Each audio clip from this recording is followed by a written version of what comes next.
तो हेलो दोस्तों, स्वागत है आपका एक नए वीडियो में। तो आज हम लोग करेंगे नागरिकता, जो दो से भाग दो में है, अनुच्छेद 5 से 11 तक। इसको करेंगे नेक्स्ट।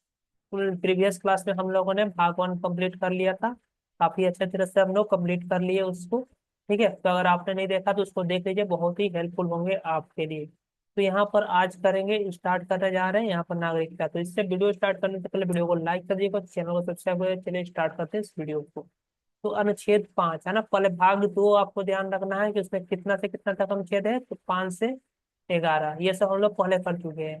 ठीक है, जो कितने भाग है सभी भाग को एक बार देखे थे, आप सभी भाग को सेपरेट कर कर उसके बारे में जान रहे हैं। तो भाग 2 5 से 11, और इसमें भाग 2 में क्या है, तो नागरिकता आता है, नागरिकता के बारे में बताया गया है। तो अनुच्छेद 5 में क्या बोला कि भारत संविधान लागू होने के समय भारत की नागरिकता। ठीक है, संविधान लागू होने के समय भारत की नागरिकता अनुच्छेद 5 में बताया गया है। अनुच्छेद 6 में क्या बताया कि पाकिस्तान से भारत आए प्रवासियों को नागरिकता दी जाएगी। वो किसमें, अनुच्छेद 6 में है ना। भारत से पाकिस्तान से भारत आए प्रवासियों को नागरिकता के बारे में कब है, तो ये अनुच्छेद 6 में। अब देखिए 5 है, तो सबसे पहले क्या हुआ कि जब संविधान लागू हुआ तो हम भारत के नागरिक होंगे, तो भारत के नागरिकों का नागरिकता किसमें है, तो 5 में। उसके बाद 6 में पाकिस्तान से आए भारत प्रवासियों को नागरिकता 6 में। अब यहाँ 7 में क्या होगा, जो लोग पाकिस्तान चले गए और वापस भारत आए उनके लिए नागरिकता का संविधान किसमें है, तो ये 7 में है। ठीक है, और यहाँ पर 8 में क्या है, विदेश में बसे भारतीय मूल के लोगों का नागरिकता, यहाँ पर 8 में यहाँ पर आपको देखने को मिल जाएगा। ठीक, तो बस जो अंडरलाइन किया उसको आप ध्यान रखिए, आपका क्वेश्चन इजीली बन जाएगा कि भारत का नागरिकता 5 में, पाकिस्तान से भारत आए लोगों को 6 में, जो लोग पाकिस्तान चले गए वो 7, और जो विदेशी में बसे भारतीय मूल के लोगों को, उनको 8 में है। 9 में क्या है, तो 9 में स्वेच्छा से दूसरे देशों में बसे नागरिकता लेने पर भारत की नागरिकता क्या हो जाएगी, समाप्त हो जाएगी। अगर आप अपने मन से दूसरे देश जाकर वहां की नागरिकता ले लेते हैं तो ऑटोमेटिक आपकी भारतीय नागरिकता क्या हो जाएगी, समाप्त हो जाएगी। ठीक, अनुच्छेद 10 में क्या बताया जा रहा है कि अनुच्छेद 10 में नागरिकता का अधिकार को निरंतरता, नागरिकता के अधिकारों का निरंतरता के बारे में यहाँ पर इसमें बताया जाता है। ठीक, उतना इम्पोर्टेंट नहीं है ये वाला, बाकी ऊपर का आपको ये वाला देख लेना है। 9 नंबर, चलिए मैं स्टार्ट कर दे रहा हूँ ग्रीन से, उसको आपको देख लेना है। एक तो ये 9 नंबर आपको ध्यान रखना है। ठीक है, ये पाकिस्तान वाला पूछता रहता है, ये वाला बस आपको 3 भी धर लेंगे तो आपका ये बाकी सब हो जाएगा। थोड़ा बहुत आप देख सकते हैं, ऑप्शन एलिमिनेशन से आप कर सकते हैं क्वेश्चन को। ठीक है, संसद को नागरिकता से जुड़े कानून बनाने का अधिकार, ये वाला भी आपको ध्यान रखना है। ठीक है, इसमें क्या है कि संसद को नागरिकता से जुड़े कानून बनाने का अधिकार है, किसको, संसद को। तो बस यही था नागरिकता के बारे में, और उससे जुड़े कुछ क्वेश्चन के बारे में आइए जान लेते हैं यहाँ पर। भारत में जन्मे या तो माता पिता भारत में पैदा हुए थे, या संविधान लागू होने के 5 वर्ष बाद भारत के निवासी होने चाहिए। संसद को नागरिकता की अधिग्रहण और समाप्ति तथा नागरिकता से संबंधित अन्य सभी मामलों के संबंध में कोई भी प्रावधान करने की शक्ति होगी। ठीक, ये ऐसे आपको पढ़ लेना, थोड़ा तो ध्यान देना है। आ जाते हैं भारत में नागरिकता प्राप्त करने का तरीके, कितने तरीके होते हैं, क्वेश्चन डायरेक्ट यहाँ से बनते हैं, तो ये इम्पोर्टेंट होगा आपके लिए।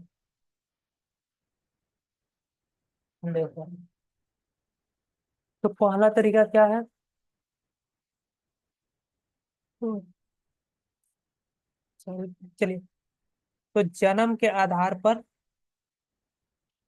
नागरिकता प्राप्त कर सकते हैं भारत में जन्मे व्यक्ति।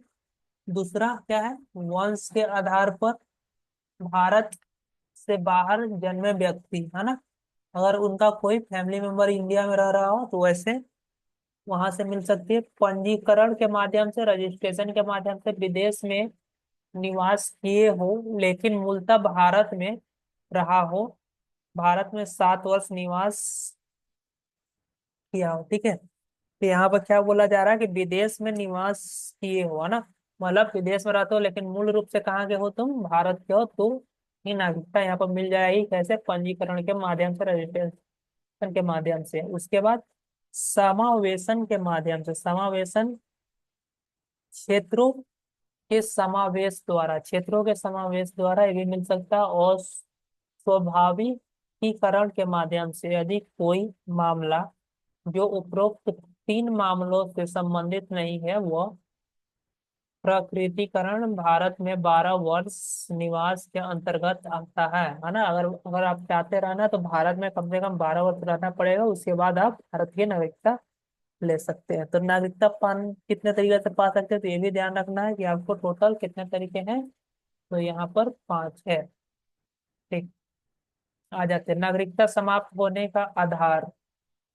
नागरिकता का विलोपन, त्याग द्वारा। अगर स्वयं आप त्याग कर देते हैं, बाय रेमुनिसिएशन। यदि कोई भारतीय नागरिक जो पूर्ण आयु क्षमता वाला है, स्वयं की इच्छा से अपनी नागरिकता छोड़ना चाहता हो, ठीक है, तो त्याग द्वारा। समाप्ति के द्वारा, बाय टर्मिनेशन। यदि कोई भारतीय नागरिक स्वेच्छा से किसी अन्य देश की नागरिकता प्राप्त कर ले, है ना। अगर कोई दूसरा देश की नागरिकता ले लेंगे तो ऑटोमेटिक भारत की नागरिकता समाप्त हो जाएगी। तीसरा, वचना के द्वारा, बाय डिप्रीवेशन। यदि पंजीकरण या स्वाभाविकरण के 5 वर्षों के भीतर वह किसी देश में 2 वर्षों के लिए जेल में रहा हो, या लगातार 7 वर्षों तक भारत से बाहर रहा हो, तो उसकी क्या हो जाएगी, नागरिकता समाप्त हो जाएगी। ठीक है। तो कितने तरीके से हो सकते हैं नागरिकता, 3। पा कितने तरीके से सकते हैं, 5। ध्यान रखना है। अब यहाँ पर सिटीजन अमेंडमेंट बिल, है ना, CAB, इसके बारे में थोड़ा सा देख लेते हैं। नागरिकता संशोधन अधिनियम 2019। तो इस अधिनियम में, नागरिकता अधिनियम 1955 में संशोधन किया जाता है। यह 6 गैर मुस्लिम समुदाय के लोगों को भारतीय नागरिकता देता है। वो कौन से 6 गैर मुस्लिम समुदाय है, तो हिंदू, सिख, बुद्ध, जैन, पारसी और ईसाई लोग हैं। यह उन लोगों पर लागू होता है जो पाकिस्तान में, अफगानिस्तान में और बांग्लादेश से आए हैं, उनके लिए। केवल वह वे ही पात्र है जो 31 दिसंबर 2014 को या उससे पहले भारत आए हो। ठीक है, 31 दिसंबर 2014 को या उससे पहले भारत आया, उनके लिए ये है। इन लोगों को निम्नलिखित के तहत सजा से छूट दी गई थी। कौन सा, तो ये विदेशी अधिनियम 1946 और पासपोर्ट अधिनियम 1920। आमतौर पर अवैध रूप से भारत में प्रवेश करना, समाप्त हो चुके वीजा के साथ रहना अपराध है, लेकिन CAA के तहत इन 6 समूहों के लिए नहीं होगा। ठीक है, जो ये 6 समूह थे, हिंदू, सिख, बौद्ध, जैन, पारसी और ईसाई, इनके लिए नहीं होगा। NRI, POI, OIC में अंतर क्या है वो जान लेते हैं। नॉन रेसिडेंट इंडिया, NRI, है ना, अनिवासी भारतीय, NRI। ऐसे भारतीय जो नाग ऐसे भारतीय नागरिक जो भारत के बाहर निवास करते हैं, उन्हें क्या बोलेंगे, NRI, नॉन रेसिडेंट इंडियन। ठीक है। उसके बाद जिसके पास वैध भारतीय पासपोर्ट होता है। तीसरा क्या पॉइंट है कि भारत वापस आने के लिए वीजा की आवश्यकता नहीं होती है। ठीक, अगला आ जाते हैं PIO, भारतीय मूल के व्यक्ति, है ना, पर्सन इन इंडियन ओरिजिन, है ना। अब OCI में विलय कर दिया गया है। PIO को किसमें विलय कर दिया गया है, OCI में। चलिए तो POI के बारे में जान लेते हैं। क्या वह व्यक्ति है जो जिसकी पूर्वजों की जड़ भारत में थी लेकिन अब उनके पास विदेशी नागरिकता है। ठीक है, उनके पूर्वज इंडिया में रहते थे लेकिन अब वो कहाँ विदेश में रहते हैं। उनके पास विदेशी पासपोर्ट होता है। भारत आने के लिए वीजा की आवश्यकता उन्हें पड़ती है। ठीक है।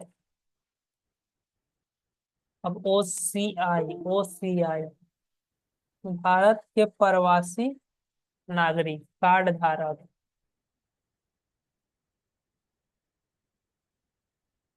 ऐसे व्यक्ति जो नागरिकता अधिनियम 1955 के अंतर्गत प्रवासी भारतीय नागरिकता के रूप में पंजीकृत है। ठीक है। और वह व्यक्ति जो भारत में कभी भी जीवन भर बिना वीजा के आ सकते हैं, तो वो किस में आते हैं, तो O C I भारत के प्रवासी नागरिक। ठीक। तो ये था हम लोग का नागरिकता से संबंधित जितने भी क्वेश्चन यहाँ से बन सकते थे। ये अपना कंप्लीट होता है। नेक्स्ट क्लास में हम लोग करेंगे मूल अधिकार फंडामेंटल राइट, जो कि बहुत ही इंपॉर्टेंट है। तो यहाँ से भाग 3 में आता है 12 से 35 तक। तो बस आज के लिए इतना है। वीडियो वीडियो के समय वीडियो को लाइक कर दीजिए और चैनल को सब्सक्राइब कर दीजिए। मिलते हैं अगले वीडियो में। बाय।